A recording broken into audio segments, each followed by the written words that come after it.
متی کی انجیل اور اس کا 5واں باب جو 48 آیات پر مشتمل ہے۔ وہ اس بھیڑ کو دیکھ کر پہاڑ پر چڑھ گیا، اور جب بیٹھ گیا تو اس کے شاگرد اس کے پاس آئے، اور وہ اپنی زبان کھول کر ان کو یوں تعلیم دینے لگا: مبارک ہیں وہ جو دل کے غریب ہیں، کیونکہ آسمان کی بادشاہی انہی کی ہے۔ مبارک ہیں وہ جو غمگین ہیں، کیونکہ وہ تسلی پائیں گے۔ مبارک ہیں وہ جو حلیم ہیں، کیونکہ وہ زمین کے وارث ہوں گے۔ مبارک ہیں وہ جو راست بازی کے بھوکے اور پیاسے ہیں، کیونکہ وہ آسودہ ہوں گے۔ مبارک ہیں وہ جو رحم دل ہیں، کیونکہ ان پر رحم کیا جائے گا۔ مبارک ہیں وہ جو پاک دل ہیں، کیونکہ وہ خدا کو دیکھیں گے۔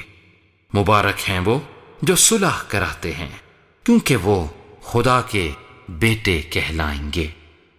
مبارک ہیں وہ جو راست بازی کے سبب سے ستائے گئے ہیں، کیونکہ آسمان کی بادشاہی انہی کی ہے۔ جب میرے سبب سے لوگ تم کو لعن طعن کریں گے اور ستائیں گے، اور ہر طرح کی بری باتیں تمہاری نسبت ناحق کہیں گے، تو تم مبارک ہوگے۔ خوشی کرنا اور نہایت شادمان ہونا، کیونکہ آسمان پر تمہارا اجر بڑا ہے، اس لیے کہ لوگوں نے ان نبیوں کو بھی جو تم سے پہلے تھے اسی طرح ستایا تھا۔ تم زمین کے نمک ہو، لیکن اگر نمک کا مزہ جاتا رہے تو وہ کس چیز سے نمکین کیا جائے گا؟ پھر وہ کسی کام کا نہیں سوا اس کے کہ باہر پھینکا جائے اور آدمیوں کے پاؤں کے نیچے روندا جائے۔ تم دنیا کے نور ہو۔ جو شہر پہاڑ پر بسا ہے وہ چھپ نہیں سکتا، اور چراغ جلا کر پیمانے کے نیچے نہیں بلکہ چراغ دان پر رکھتے ہیں، تو اس سے گھر کے سب لوگوں کو روشنی پہنچتی ہے۔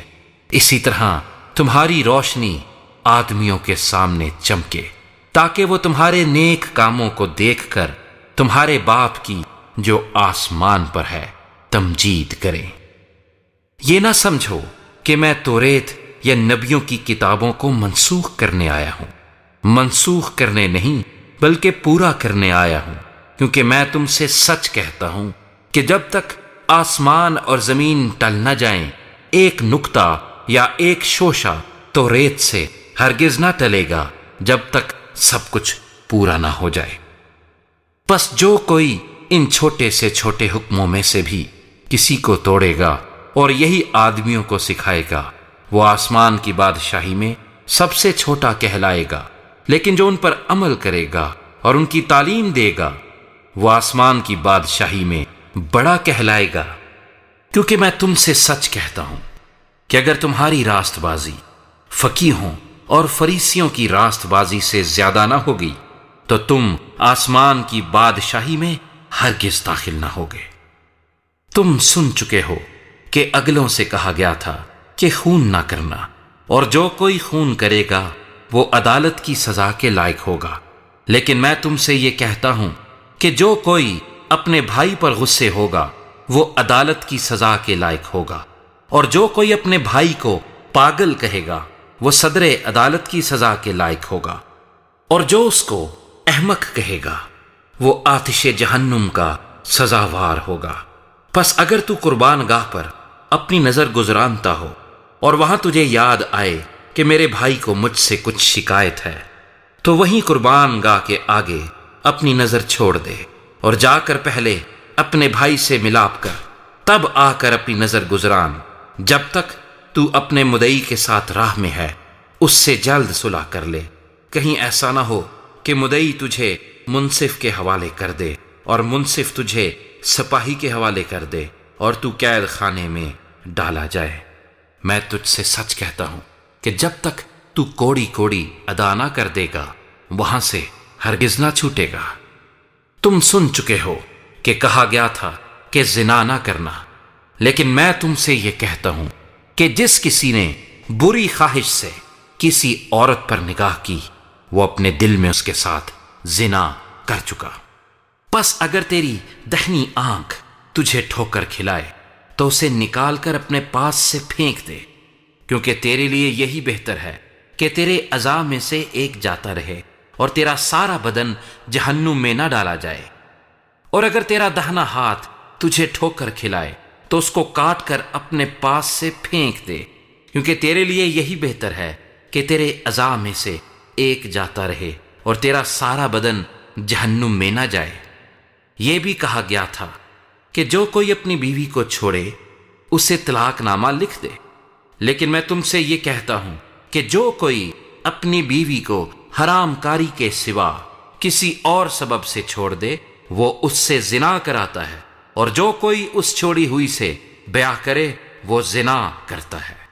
پھر تم سن چکے ہو کہ اگلوں سے کہا گیا تھا کہ جھوٹی قسم نہ کھانا، بلکہ اپنی قسمیں خداوند کے لیے پوری کرنا۔ لیکن میں تم سے یہ کہتا ہوں کہ بالکل قسم نہ کھانا، نہ تو آسمان کی کیونکہ وہ خدا کا تخت ہے، نہ زمین کی کیونکہ وہ اس کے پاؤں کی چوکی ہے، نہ یروشلیم کی کیونکہ وہ بزرگ بادشاہ کا شہر ہے، نہ اپنے سر کی قسم کھانا کیونکہ تو ایک بال کو بھی سفید یا کالا نہیں کر سکتا، بلکہ تمہارا کلام ہاں ہاں یا نہیں نہیں ہو، کیونکہ جو اس سے زیادہ ہے وہ بدی سے ہے۔ تم سن چکے ہو کہ کہا گیا تھا کہ آنکھ کے بدلے آنکھ اور دانت کے بدلے دانت، لیکن میں تم سے یہ کہتا ہوں کہ شریر کا مقابلہ نہ کرنا، بلکہ جو کوئی تیرے دہنے گال پر تمانچہ مارے دوسرا بھی اس کی طرف پھیر دے، اور اگر کوئی تجھ پر نالش کر کے تیرا کرتا لینا چاہے تو چوغا بھی اسے لے لینے دے، اور جو کوئی تجھے ایک کوس بیگار میں لے جائے اس کے ساتھ 2 کوس چلا جا۔ جو کوئی تجھ سے مانگے اسے دے، اور جو تجھ سے قرض چاہے اس سے منہ نہ موڑ۔ تم سن چکے ہو کہ کہا گیا تھا کہ اپنے پڑوسی سے محبت رکھ اور اپنے دشمن سے عداوت، لیکن میں تم سے یہ کہتا ہوں کہ اپنے دشمنوں سے محبت رکھو اور اپنے ستانے والوں کے لیے دعا کرو، تاکہ تم اپنے باپ کے جو آسمان پر ہے بیٹے ٹھہرو، کیونکہ وہ اپنے سورج کو بدوں اور نیکوں دونوں پر چمکاتا ہے، اور راست بازوں اور ناراستوں دونوں پر می برساتا ہے۔ کیونکہ اگر تم اپنے محبت رکھنے والوں ہی سے محبت رکھو تو تمہارے لیے کیا اجر ہے؟ کیا محصول لینے والے بھی ایسا نہیں کرتے؟ اور اگر تم فقط اپنے بھائیوں ہی کو سلام کرو تو کیا زیادہ کرتے ہو؟ کیا غیر قوموں کے لوگ بھی ایسا نہیں کرتے؟ پس چاہیے کہ تم کامل ہو جیسا تمہارا آسمانی باپ کامل ہے۔